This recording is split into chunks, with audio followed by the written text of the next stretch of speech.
What's up guys, my name is Murr and today I wanted to discuss Dauntless's new update, which includes the new changes, introduction to the Umbral Escalation, new cosmetics, and my personal recommendations after taking it all in. Before we do, I want to mention that I am an Epic creator with the code Murrflex in the Epic store if you want to show some support.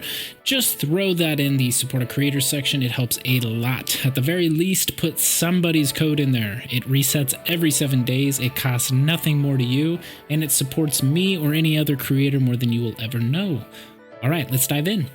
So getting started here, we got the patch overview. Actually, what's really nice is they put that in the inbox. You've got the Call of the Void 1.3.0, which includes the most important is the Umbral Escalation with the new Behemoth Thrax, which is the new escalation boss. The training grounds for some of the newer slayers out there, and the journal, which is going to be more of the lore section, which is, I think, pretty cool. I'm glad they did that. And then you got the hunt pass, the relics in ruin, menus and more, and then the improvements to dodging, which I think is the biggest piece. And actually, just in the small amount of gameplay that I've done since this update, I have noticed a major improvement in the dodging alone. Hopefully I'll be able to show some gameplay clips of the dodging mechanics and how well it's doing. So really excited about that. And then they also got some nice social interactions with the slayers, so you can add them to the party, friend, promote them leader, and more. So super nice little just quality of life improvements. I personally love this game. I think this game has done a lot of really cool things for the free-to-play side of things. First of all, I want to get in the menu here and just take a look at it. Oculus did a fantastic job with their new logo. I think it looks clean, and I love the lettering that they did.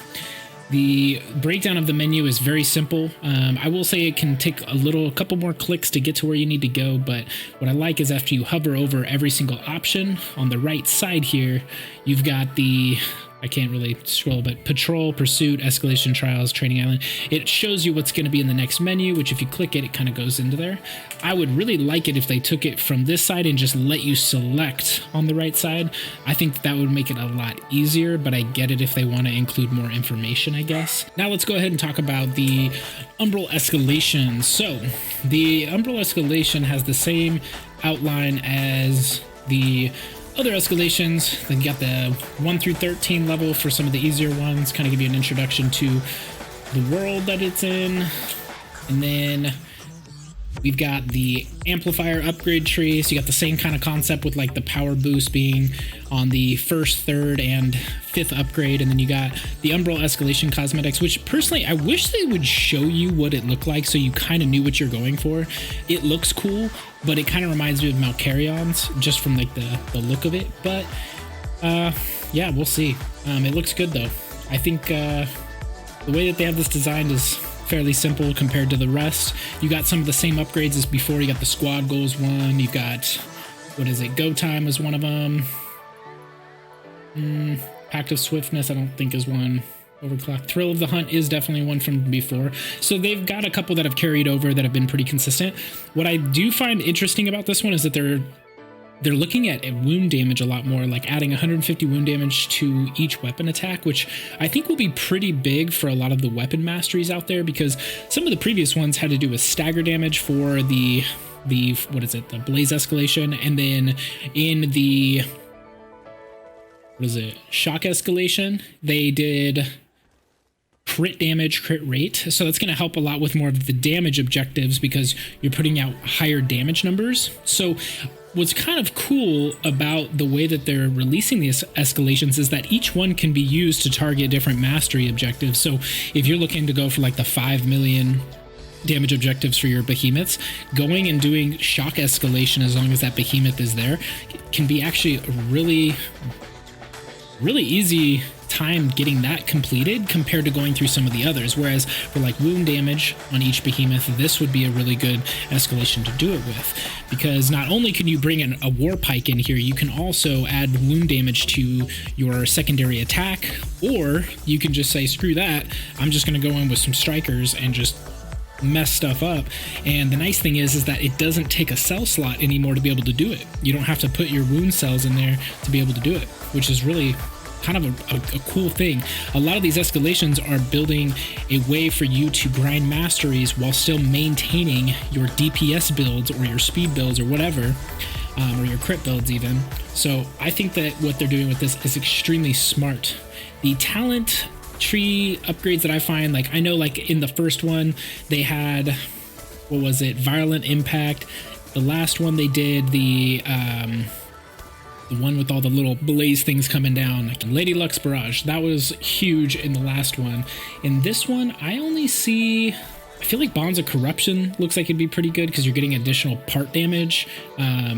And you're gaining 50% bonus lantern charge, which a lot of these have like lantern holds. So I think that the synergy between the skills, I think these are really good. I will say Bond of Corruption makes the most sense for me because then you're going to be able to proc Overpower a lot faster. And then Full Throttle's always been really good if it's on like the harder battles or like the dual battles. I'm curious if that's just part of the one that it's just included in it, actually. Maybe I'm dumb. Maybe you guys can tell me in the comments below. But I will say I really like the fact that they have kind of changed the direction for each escalation being critical for different goals and objectives that you would complete. I think for newer players, escalation is just a freaking shortcut, a cheat to mastery objective completion that I wish that I had when I first started this game.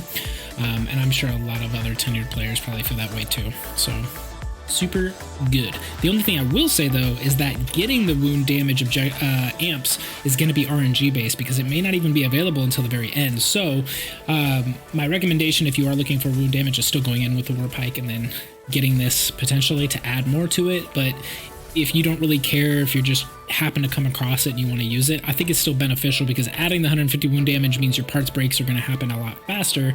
When you already have a high DPS weapon, that means that you're going to be just throwing down damage left and right. So yeah, and it's free damage. Let's go ahead and look at the cosmetics real quick. So we got the Starbound Mega Bundle that has all of the options there for like the face paint. You've got the helmet, you've got Striker Transmog, you've got the lantern, the face paint. I think it's got two different face paints. I can barely see them personally, so I'm not really sure how well they show up. I could barely notice them. To me, this is kind of the underwhelming cosmetic pack just because it doesn't glow, and I personally really love what they did with the Umbral Eclipse Mega Bundle. It doesn't show up. Oh, here it is. There we go. So I love the animation that they're doing with the guns in this because you don't see that very often with any of the weapon transmogs where you got flames, and with this, that's pretty cool. I don't use repeaters all the time, but I still think it looks sick. And honestly, it's not that much more than what I would have gotten to get the Umbral Eclipse bundle, which is what I primarily got this pack for. I love the horns, I love the little void ball thing, and then you've got this. If I was going to go with 1200, I just figured for the extra 500, you're getting the gun with it. What they also included is a new platinum bundle. Like, what I would recommend is getting this no matter what, just because it's $5, 600 platinum. If you're getting the hunt pass anyways, you're probably already going to spend money on platinum, so you might as well just get this because you get the free Oculus Umbral lantern skin. You get a 7-day escalation boost, which is awesome, and then you get 5 premium bounty tokens. You can never have enough of those during these events. So yeah, this is a really good one. I personally like this one a lot more than I like the one inside of the Umbral Eclipse Mega Bundle. This one's not, it's kind of underwhelming looking, but the other one I think would go really well with it. So if you're really into the cosmetics, I'd recommend that one. All right, so going into exactly what my recommendation would be to go through this whole thing is purchase the Oculus Umbral Booster Bundle thing for $4.99. Get a 7-day boost for the escalation stuff. You can Discord or friend up with people that also have the boosting effect to multiply it by 4, and then run 1 through 13 runs until you've at least gotten all of the power-up amp upgrades in the talent tree.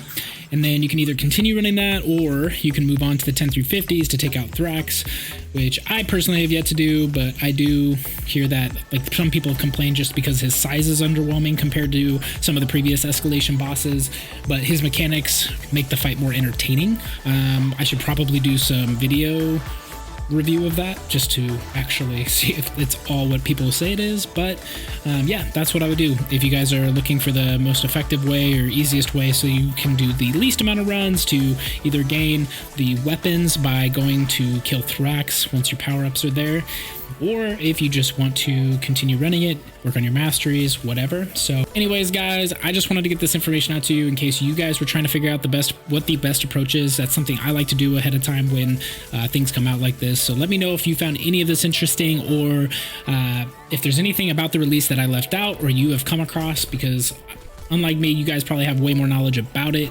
But again, my name is Mur. You can subscribe here for more gaming content, digital art, stream tutorials. You can also follow me on Twitch as well at Murrflex. I'll link it below, and I'll see you guys in the next one.